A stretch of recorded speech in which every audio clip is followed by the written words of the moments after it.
Hey everyone, this is Darcy. This is episode 46 of a Wasted Youth podcast.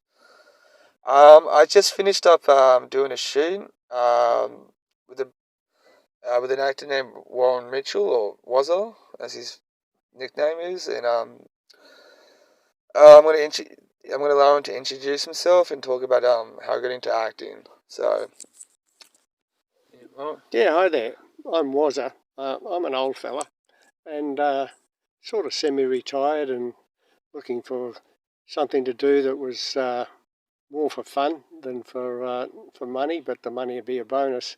And my flatmate was telling me about this acting and extra stuff that he does, and it sounded like fun. Hopped in, gave it a go, still doing it, and Darcy's been my latest gig, which has been a lot of fun. Nice guy to work with.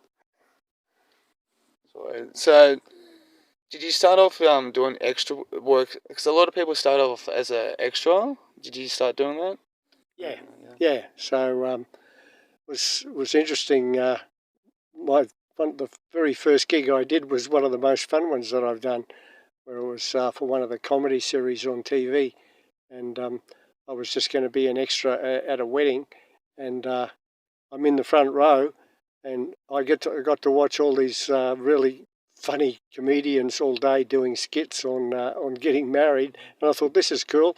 They're paying me to sit here and watch these guys make comedy, and after that I was hooked. They weren't all as good as that, but it's still been fun. Has it mainly been extra work on commercials or more films or a bit of both? Yeah, look, it's been a mix. I've been an extra on probably some of the big blockbusters, like The Fall Guy, which was the one where they actually closed the Harbour Bridge for one of the shoots. So that goes to show they got a pretty big budget. And I was doing a scene in the city again. It was actually in O'Connell Street where they closed off the street for the whole day, and we were practicing with Ryan Gosling's stunt double, and then at the end of the day, Ryan Gosling. So I tried to make sure that I was in the shot as the camera was taking Ryan Gosling walking up the street next to me. That's so cool. That's a little cool story. So what was it like seeing the Harbour Bridge closed down today? So What was it like seeing the Harbour Bridge closed? Yeah, I wasn't on that one. It was that was in a scene that was just done a couple of weeks before the shot that I was in. But it was one of these really interesting coincidences in life that I was a couple of weeks after that. I did a shoot on Home and Away, which is everybody goes, hey, look, that's you always want to try and get on Home and Away. It looks good on your resume. And I'm playing a solicitor, and there's another guy that I'm working with who was also playing a solicitor. So in between scenes, we're talking to each other, and he asked me how long I've been doing it, and I said, oh, I only just started. And he said, what have you done? And I said, oh, I was on the scene of The Fall Guy, and I was, working with Ryan Gosling's stunt double. And he said, hey, I used to be Ryan Gosling's stunt double. And I said, you're kidding. And he said, no. He said, I'm actually a ship's captain. And he said, I just do this for fun because, it's a fly-in, fly-out gig that I do. And they wanted me to keep doing the rest of the movie. And I told them I couldn't do it because I had to go back to my real job. And he said, so the guy that you were working with was the guy that took over from me. I'm going, what a small world is that, hey? What's the chances? That's really weird. Far out. What's it like working on that big production anyway? Well, what was your impressions of it? Well, it's nice to think that you're in something, as big budget and as important, but as far as the satisfaction goes, it's a lot more fun doing the small shoots like I did with you tonight. On the big ones, it's just like, hey guys, you're one of a couple of hundred people that we got here today. We just want you to just walk up and down that street, and let's do that 20 times until we nail the main scene, you're just the extras in the background, you know. So it's the glamour kind of wears off when you're just walking backwards and forwards up and down the street doing the same thing all day. Whereas, you know, on these shoots, it's a lot more interactive and you're doing different things and you can talk about how you're going to do it. And yeah, it's a lot more fun doing the small ones, for me anyway. Yeah. How do you find those when you are on the big ones? The setups, the constant do-overs, the takes and stuff of that nature. How did you find that? Well, I got to say, you know, personally, I find it a bit frustrating, but, you know, I'm there to do a job. So if they want me to stand in the corner and pick my nose for 3 hours while I'm waiting, I'm still getting paid the same as if, you know, they're getting me to do a scene behind some famous actor. So yeah, it's you know, when they do 10, 15 takes of one scene, I'm like, guys, I really think that we could have nailed this in the first 3 or 4. You know, why are we doing this 10 times? I'm a bit kind of pragmatic, and I was reading about Clint Eastwood, and they're saying what a great producer and director he is to work with because he'll often do things in just one scene. And the actors are so used to being told to do it so many times, they go, you wanted us to do that again, Clint? And he's like, no, that's cool. That's good. Next one. And that's what Darcy was like tonight. Yeah. That's why it was fun. Yeah. The reason why I asked that, the setups and the camera setups, the changing, putting all the props and stuff back, because for a lot of people, that's where the glamour wears off. Yeah. They're like I said, they'll do the one scene, they'll do 3, 4, 5, 6 takes from one camera angle. Then they'll move the cameras and then they'll do another 3, 4, 5, 6 takes from the other camera angle, new camera angle. So you end up with 3, 4 camera angles, half a dozen shots each one. You know, we're doing 20 shots. Yeah, there's at least three three different, at least bare minimum three double camera angles, and you're doing at least bare minimum 5 takes of the So you can multiply that out. You know, we're talking 15, and 20, 15, 20 takes. You know, for one. That's just for one scene. yeah. So what's taking half a day might end up being 1 minute max in the thing, if it makes it to the screen at all. They might even decide they're not going to use that scene. Yeah. You know?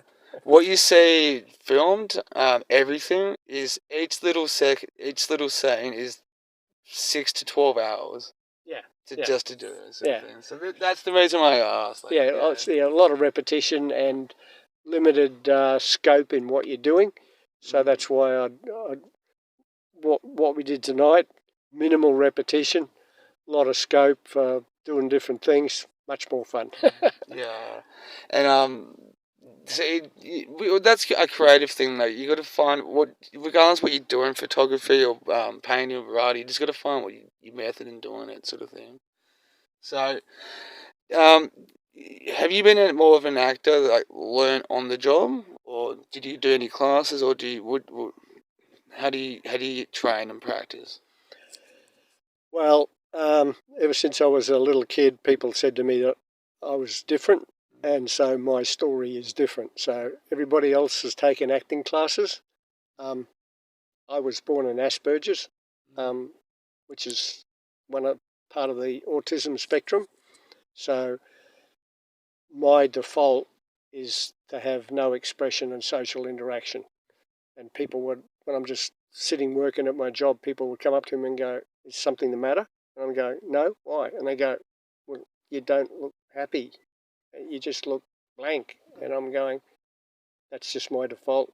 And so I had to learn through observation how to react to people. And so I had to learn to be a human. So I trained myself to react in the situations and act in the situations the way I had seen other people expect you to behave. And when I'm not doing that, I default to just being a blank slate. So quite different to your typical actor. But yeah, I was just curious and stuff. Like you seem that more you learn on the job type guy. So Yeah. Just curious. Okay. Do you prefer TV or films? Oh, it really doesn't matter to me.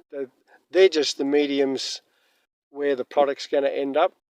But to me, the processes of the actual filming are very similar. Um, the TV stuff probably tends to be shorter and therefore a little less taxing. Not so much to remember to do. It's typically, a small number of lines compared to the film. So to me, that's a bit easier, but, it really, I don't mind. Now, before you actually got into it, what kind of movies and stuff did you tend to be watching over the years?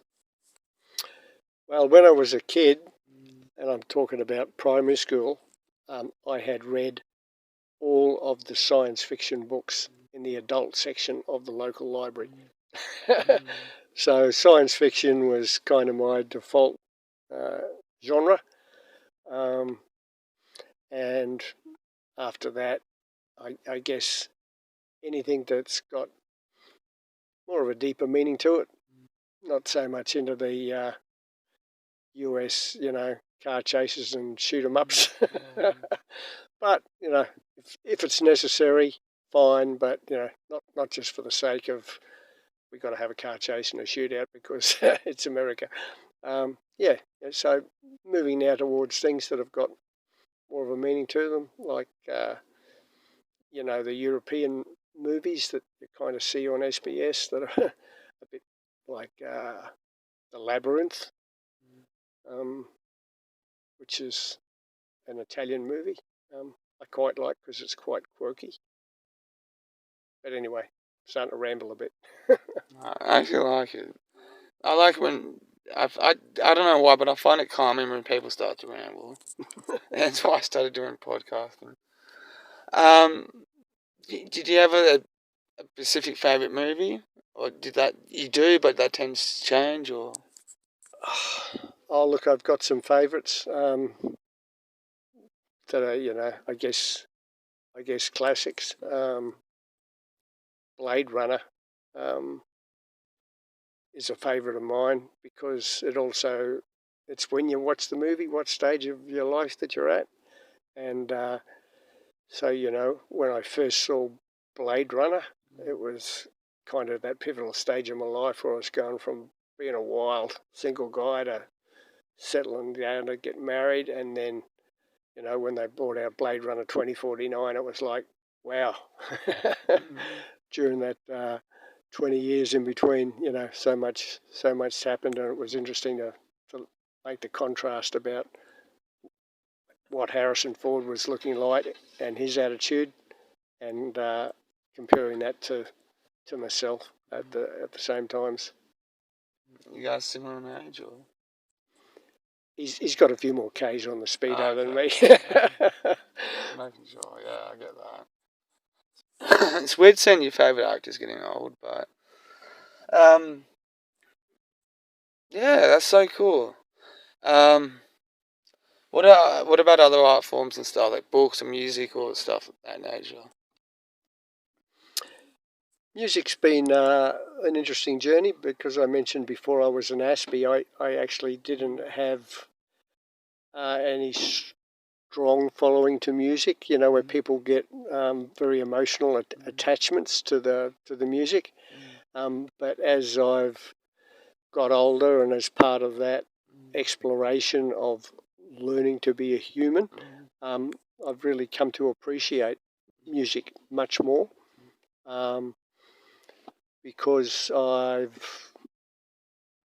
spiritual exploration is a big part of life and my conscious exploration, and so things like chanting and ethereal music I find particularly interesting and aligned with. Stuff like the really doof doof, heavy stuff is music, yeah. is which is kind of like the head banging on your senses is not my stuff, but hey, each to their own. But yeah. Alright. Oh, cool. We've got about 15 minutes. Anyway, I'm going to wrap it there. Thanks for that. Yeah. Anyway, find my main stuff, my main YouTube channel. Check out Ron's. He'll be credited to one of the couple of films we did together. Check them out. So anyway, peace out, guys.